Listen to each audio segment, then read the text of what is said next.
la vie avait enfin conquis les continents. Les plantes recouvraient désormais certaines régions du globe. Les forêts primitives commençaient à s'étendre.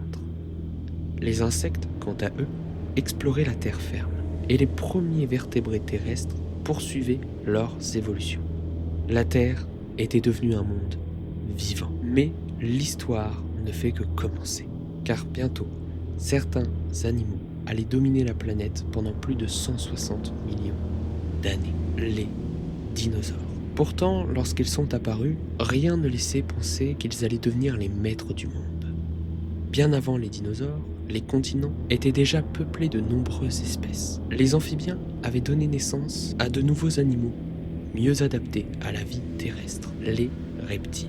Contrairement aux amphibiens, ils n'avaient plus besoin de retourner constamment dans l'eau pour se reproduire. Les œufs étaient protégés par une coquille. Leur peau résistait mieux à la sécheresse. Ils pouvaient explorer des environnements plus variés. Rapidement, les reptiles se diversifièrent. Ils occupèrent de nombreux habitats et commencèrent à dominer les écosystèmes terrestres. À cette époque, les dinosaures n'existaient pas encore. La Terre était très différente de celle que nous connaissons aujourd'hui. La majorité des terres émergées formaient un immense supercontinent que l'on nomme la Pangée. Les océans entouraient cet immense bloc continental.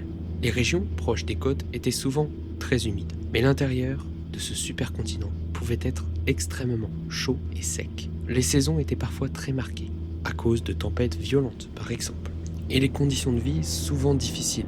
Pour survivre dans ce monde, les animaux devaient constamment s'adapter.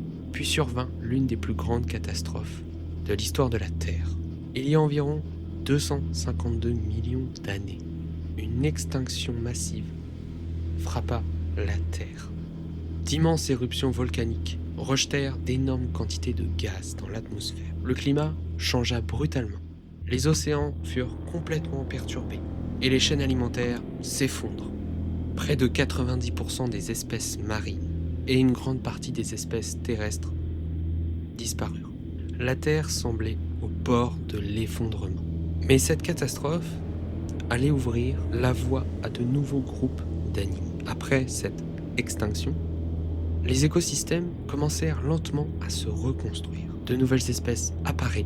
Parmi elles se trouvaient de petits reptiles bipèdes. Ces animaux étaient les ancêtres des dinosaures. Contrairement aux géants que nous imaginons souvent, les premiers dinosaures étaient relativement petits. Certains ne dépassaient même pas la taille d'un chien. Ils étaient pourtant rapides, agiles et vivaient dans l'ombre de d'autres prédateurs, beaucoup plus imposants.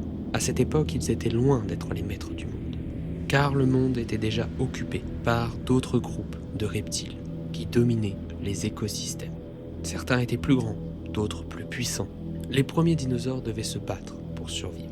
Pendant des millions d'années, ils restèrent relativement discrets. Pendant ce temps, les forêts continuaient de se développer. De vastes étendues de fougères géantes recouvraient certaines régions et les conifères primitifs se répandaient.